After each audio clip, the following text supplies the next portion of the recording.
As well as this recap video, we've got a new video out now about the first episode of The Expanse Season 6. You can watch now at the link below. The Expanse is a show about space, war, family, politics, alien mysteries, and Shorey Agdashlu being sassy. Everybody goddamn like. The sixth and final season is coming soon, so what's happened in the story so far? In Season 1, humanity is divided into Earth, Mars, and the Belt.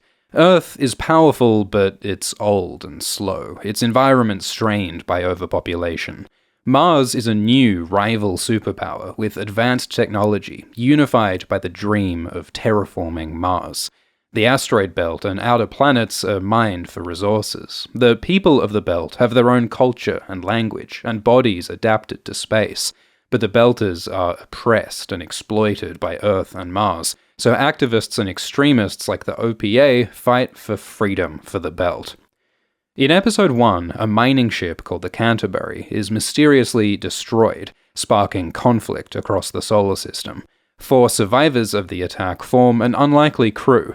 Holden is an idealistic hero type from Earth, Naomi is a secretive, smart engineer from the Belt, Alex is a lovable pilot from Mars, and Amos is complicated.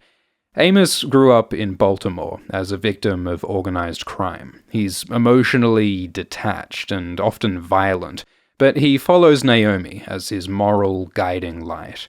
Together, they steal a ship, or rather, they legally acquire a ship by legitimate salvage, and they name it the Rocinante. The Roci crew uncover a conspiracy with the help of a cynical cop called Miller. Miller investigates a missing girl called Julie Mao. It turns out she was killed by a mysterious alien virus called the protomolecule. Julie's father, a powerful businessman called Jules-Pierre Mao, experiments with the virus to make it a weapon. He blew up the Canterbury to deliberately cause war. And now to study the protomolecule, Jules-Pierre infects 100,000 people on the moon of Eros. Miller and the Roci crew fight to escape and survive. But the protomolecule on Eros starts building some weird, scary alien shit, so with the help of OPA leader Fred Johnson, the crew try to knock Eros into the sun by hitting it with a giant Mormon spaceship called the Nauvoo. But the protomolecule makes Eros dodge the Nauvoo, and Eros speeds towards Earth, so Miller journeys into Eros and finds Julie Mao's consciousness alive inside the protomolecule. He convinces Julie to crash Eros into Venus, and they disappear into the clouds together. So, in the face of war and aliens, the Roci crew come together as an unlikely family, and they learn from each other. Holden starts out as a dangerously impulsive, naive hero, but Naomi helps him to make smarter decisions, and eventually they fall in love. Miller challenges Holden's moral idealism and teaches him to be more ruthless to get stuff done. Amos comes to trust Holden as a leader alongside Naomi, and Alex makes really good lasagna. While the Roci crew flies around saving the worlds, Avasarala handles the politics. Avasarala is a powerful politician in the United Nations, the government of Earth. In Season 1, she's ruthless in protecting Earth from Belters and Martians. She tortures, blackmails, lies, and betrays, because she believes that Earth must come first. But then she discovers that the conspiracy behind the war didn't come from the Belt or Mars. People in her own government conspired with Jules-Pierre Mao to weaponize the protomolecule. So Avasarala fights the conspiracy with the help of Bobbie. Bobbie is a tough Martian soldier, fiercely loyal to Mars, but her squad gets killed by a protomolecule monster, and she finds out that the Martian government was behind this. They also work with Jules-Pierre to weaponize the protomolecule. They transform children into protomolecule killing machines. So Bobbie defects from Mars, suits up, and fights to help Avasarala and the Roci crew end the war. They kill some protomolecule monsters, and they help a botanist called Prax save his daughter. So these Earthers, Martians, and Belters put aside their differences and work together to make peace. This story is about the tribal politics that divide us, and the common humanity that can unite us.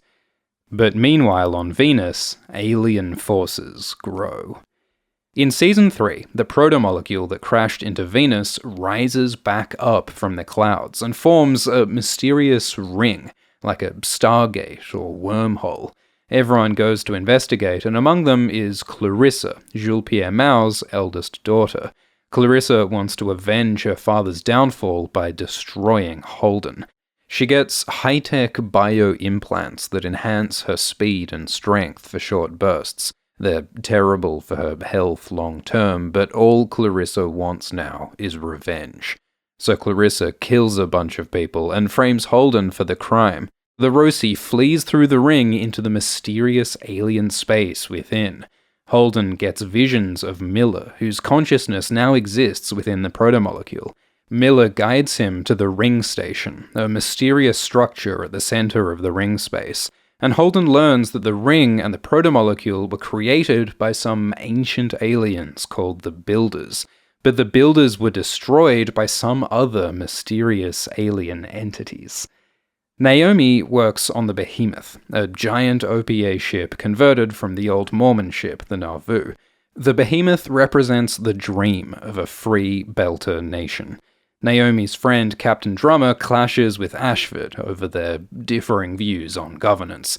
The ring's security system suddenly traps everyone in the ring space. Many die from a sudden deceleration of their ships. Drummer and Ashford work together to survive, and Ashford welcomes Earthers and Martians to heal on the Behemoth. A preacher called Anna gives emotional support to the wounded, and she gives a slap in the face to Clarissa for being an unrepentant murderer. Ashford tries to destroy the ring gate, which almost destroys the entire solar system, but Holden and the crew stop him with the help of Drummer and Bobbie and Anna and Clarissa, who finally lets go of revenge and helps people instead. After the crisis, the ring's true purpose is revealed. Inside the ring space, new gates open to 1,000 new habitable solar systems. The Builders didn't make the protomolecule to be a weapon. It's a tool that builds bridges to new worlds. So in Season 4, there's a land rush as people seek new opportunities on new worlds through the ring. On one planet called Ilus, there's a conflict between Belter settlers and an Earth corporation. Even with 1,000 new worlds available, the inner planets continue to oppress the Belters. The Roci crew are sent to sort it out, and Holden investigates alien structures on the planet, which accidentally causes a catastrophic explosion and tsunami. So everyone hides underground, an alien infection makes them blind, people are killed by death slugs. It is no fun. But with the help of a scientist called Elvie, they shut down the alien tech, and the ghost of Miller is finally put to rest. Holden defeats the murderous Earther Mercury and restores peace. Elvie stays on Ilus to study the planet's alien tech. This artifact seems to be connected to the entities who wiped out the Builders aeons ago. Meanwhile on Earth, Avasarala loses most of her political power in an election. Her husband leaves her for being too ruthless and dishonest politically. She kills civilians in a failed military strike. But Avasarala learns from her mistakes, and she remains committed to protect all of humanity. In the ring, the Behemoth becomes Medina Station, the central hub for the ring gates. Drummer and Ashford make political compromises to keep the peace between the Belt, Earth, and Mars. Drummer hates compromising on her values as a Belter, so she quits to become a polyamorous space pirate instead. But then Ashford is killed by Belter extremist Marco Inaros, after Drummer had let Marco go free, so Drummer feels guilty for Ashford's death. On Mars, Bobbie is depressed because the Martian dream is dying. Mars used to be united behind the project to make the planet a habitable world.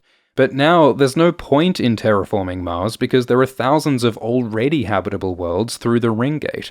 Bobbie's purpose and identity as a Martian is gone. So she gets involved in organized crime and discovers a conspiracy selling Martian stealth tech and ships to Marco Inaros. Marco uses the stealth tech to paint on some asteroids, and launches the deadly rocks towards Earth. Because all through the story, Belters have been exploited by Earth and Mars. Fred and Ashford and Dawes tried to free the Belt through politics and diplomacy, but they failed. Even when there were 1,000 new worlds available through the ring, the inner planets still tried to take them for themselves. So Marco argues that Belters can only win freedom through devastating violence against Earth and Mars. Avasarala discovers Marco's stealth rocks, and she tries to save Earth, but she's too late. The rocks hit Earth and kill millions, and with the climate and ecosystem broken, billions more will die soon. Avasarala's husband, Arjun, is among the dead. This is Avasarala's worst nightmare, but she refuses to kill innocent Belters for revenge. Avasarala regains power as leader of Earth and works to protect all people together. Amos is on Earth when the rocks hit, visiting Clarissa Mao in jail. Because Clarissa was imprisoned for her murders in Season 3, but Amos makes friends with her. He comes to support and guide Clarissa, just like Naomi supported him, which goes to show how much Amos has grown. Clarissa is in a deep, dark place, both literally and emotionally, but she and Amos climb their way out and fight to survive on an apocalyptic Earth. Clarissa encourages Amos to save some innocent people along the way. Amos then brings Clarissa to join the Rosie crew, despite the fact that Clarissa once tried to kill Holden and many others. Because Amos argues that even enemies can become trusted friends. They survive by growing their tribe. Back in the day, Naomi had a relationship with Marco Inaros, and they had a son called Philip. When Marco committed a terrorist attack, Naomi left him, and Marco kept Philip from seeing Naomi.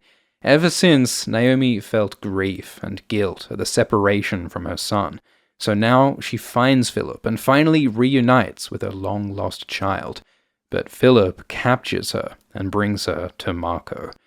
Marco is a selfish, narcissistic, emotionally manipulative mass murderer, and Naomi begs Philip to leave and escape Marco's control. But Philip rejects Naomi, so again Naomi is forced to leave her son behind. She jumps through space to escape, suffers on a booby-trapped ship, then jumps into space again to warn her friends. Alex and Bobbie save Naomi, but Alex dies in the high-G flight. Alex loved flying and helping his friends, so Amos says it's a worthy death. Alex's last words are, "That was one hell of a ride." Marco gets a powerful fleet of ships from his Martian friends and calls it the Free Navy, his own personal military of extremists to dominate the system. Drummer and her crew are forced to join Marco's navy, and Drummer complies to protect her family. But when Naomi is in danger, Drummer betrays Marco and attacks his navy to save her. But that gets one of Drummer's family killed, and 2 more of her partners leave her. The terrible cost of war is that Drummer's family grows smaller. While Naomi, Alex, and Amos have their own adventures, Holden faces his greatest challenge yet, spending some time alone without his family. But then Marco's Belters kill Fred Johnson and steal a protomolecule sample, so Holden and Bull and Monica try to destroy it to prevent the dangerous alien tech from falling into the wrong hands, but they fail. Marco's Free Navy takes control of the ring, including Medina Station, the all-important central hub of the ring gates, and Marco lets a rogue faction of Martians through to a new world called Laconia. These Martians, led by someone called Admiral Duarte, are the ones who gave Martian ships to Marco, and in return, Marco gave them Fred's protomolecule sample. Duarte is working with the scientist Cortazar to unlock the power of the protomolecule, and to use these mysterious alien structures orbiting Laconia to build humanity's greatest empire. But as the Laconians go through the ring, one of their ships is destroyed by these mysterious alien entities. So, Season 5 shatters the balance of power. Earth is devastated, Mars is obsolete, and Marco's Free Navy is triumphant. Can the Rosie crew, Bobbie, Drummer, and Avasarala defeat Marco and build a unified future? Is humanity at threat from the alien entities in the ring? And what is going on Laconia? The final season of The Expanse begins on December 10th. Thanks to Amazon Prime Video UK for sponsoring. Please subscribe to the channel for more Expanse videos soon.